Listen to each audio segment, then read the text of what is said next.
Hi there, E.A. Tischler here with New Horizons Golf. I made this video today as a follow-up to the processing your golf seamlessly in your routine. It's a little windy outside, so we're going to do a voiceover here to cover this information. The main topics we're going to cover in this video are the pitfalls that we fall into when we're going through the routine, what things distract us actually from processing that routine seamlessly. The next thing is that we actually have to understand preparation. Our mindset, our disposition going into the routine needs to be really in order. If we are off kilter in our mindset, in our disposition, rattled in some way or another, we're going to find this going to be very difficult to go ahead and process that routine in a very seamless manner. As a recap, we talked about getting into the flow as being two sides of the same coin. The one side being that we really want to focus on an absorption into the process.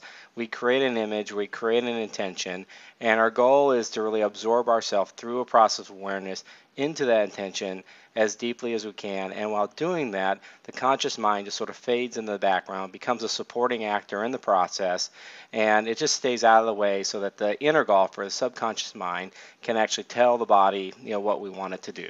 The other side of the coin is approaching it from the more mental, intellectual side, where what we're trying to do is actually sort of detach or disengage the intellect or the conscious mind from the activity. So it again stays out of the way. It becomes more of a supporting actor, in the activity.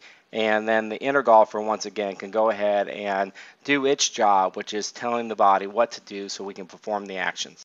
Most people use a hybrid system where they actually have some sort of disengagement of the conscious mind as well as some absorption into the imagery, and the goal here again is to distract the conscious mind from holding on to one thing in particular where it makes that thing more important than the whole process. We want the inner golfer to go ahead and direct the performance. Ultimately, execution is the goal, and the best way to do that is to allow the inner golfer, the internal processes, to naturally direct the body without interference from the conscious mind.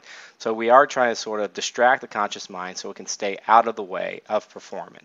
So finding that balance between the inner absorption process and the detachment of the conscious mind is really important. And understanding what type of player you are, a field player, an awareness player, a bubble player, really help you organize your routine so you can have the best way of getting into the flow.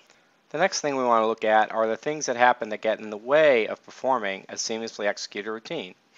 And the first thing we're going to look at is expectations. Setting goals is a good thing, but when you turn your goals into expectations, you start believing it should already happen, and now you have a false belief. And those beliefs are going to create interference that get in the way of performing your seamlessly executed routine. If you take a look at Tiger's career and the interviews he's had pre-tournaments, you'll find that when he was asked, do you expect to win this week, and he answered yes, he typically and almost every time went out and played very poorly. However, when they asked him the same question, and his answer was, well, that's the plan, and my goal is to go out and stick with the plan, then he went out, he played well, and he ended up winning most of those tournaments. The next pitfall is believing that all you need is this routine that has these steps, these systematic processes, it's a formula, and really all you have to do is go through the process of executing each step, going through the motions, and if you go through those motions, that you are going to go ahead and play a great shot. There are lots of transitions within a routine, and there are lots of opportunities for your conscious mind to interfere and get in the way of performance. Anytime the conscious mind holds on to something and it makes it more important than any part of the process, you're going to have interference. The conscious intellect needs to be a supporting actor. It cannot outshine anybody else or any other activity that's going on. Just like in a play or in a movie, each of the actors has to perform their roles with the right amount of intensity. They need to give the other actors time to do their role and play their roles out with their right amount of intensity so that we really as an audience actually get the feeling or the experience that the writer or the director intended us to have based upon the storyline, based upon how that process needed to be executed. Okay, so the first two pitfalls are having expectations that ultimately create distractions that get in the way of performance, and thinking that all you have to do is go through the motions of your routine to go ahead and get it done. There's also lots of transitions throughout the routine, and those transitions need to happen seamlessly with quality, with quiet. When we're back here behind the ball, we actually program our action.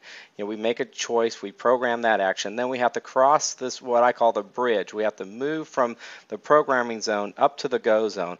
We need to cross that bridge without allowing the conscious intellect to interfere, to think too much, to analyze too much. It simply needs to be quiet and stay out of the way. When you turn to face the ball, there's a transition there. Then there's going to be a moment of pause. And from that moment of pause, you need to trigger your swing, reacting to the image that you already have. That image is a residual image. It's already there. You simply are reconnecting it, revisiting to it, and you need to just transition into it. The goal here is to be able to move through all the transitions in a free-flowing, seamless manner without interference. Like Jack Nicklaus said, the golf swing is one continuous flowing motion. Well, I want the whole routine to be one continuous flowing activity. The next pitfall is thinking that one particular part of the routine is more important than any other part of the routine. Like if I just get that one thing done, it's all going to work. Again, it's got to be one continuous flowing activity, one whole motion. Again, just like the golf swing, one continuous flowing motion. So if you think of the golf swing as putting different parts together, different positions together, then it's not going to work because you're going to lose that one continuous flowing motion, just like Jack Nicklaus said. So remember, executing a completely seamless routine is the goal. In order to execute that routine in a truly seamless manner, getting from each step in the routine through the transitions all the way through pulling the trigger and completing the swing, you're going to make sure that you're going to use some cues, you're going to use swing sayings, you're going to use mantras, you may use breathing techniques. Some people are going to find that having more, concrete swing sayings and mantras, are going to work for them. Others are going to find out that if they're too concrete, they start thinking about it too much. So maybe just using a number or just using a count up or a count down, 10, 9, 8, 7, 6, 5 is important for them. Whatever it is that you do throughout the process, you got to make sure again that there's this quieting and settling mode. Everything has to happen at the right level. If it's too loud, if it's too overshining, you're going to find out it's going to disrupt the process. Okay, I'm going to demonstrate me going through a routine here so that we can get a look at a seamless process. Now, I'm going to start back behind the ball, where I will actually do the programming. And once I've got that programming, I'm going to go ahead and cross the bridge. For me, I'm just quieting my mind as I cross the bridge. When I get up to the ball, I actually do a little count to myself. I actually end up saying 1, 2, 1, 2, 3. I get settled in and I react. I go with the flow right on through.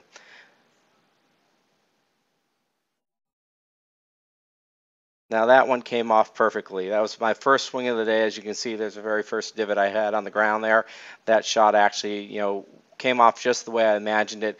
It went right over my target, which was a yellow flag out there. And, I couldn't ask for a better routine, especially for the first swing of the day. I'm going to give that a 9.5. Maybe it wasn't perfect, but it was as good as I could ask, especially being the first swing of the day. Now, I stood up here and I talked to you through the whole process. I've been standing here and you can call that distraction as you want, but I went up there and I executed it in the flow. Now that's what we do on the golf course. We go ahead and we play shots, then we walk or we get in the cart, we talk to people, we have distraction, and then we have to flip the switch when we get to the ball and we have to play that shot. So we flip the switch, we put our attention on the golf shot, and then we allow ourselves to go ahead and execute that in a seamless manner. Then we have to flip the switch back to the purpose for the day until we get up to the next ball and the next shot.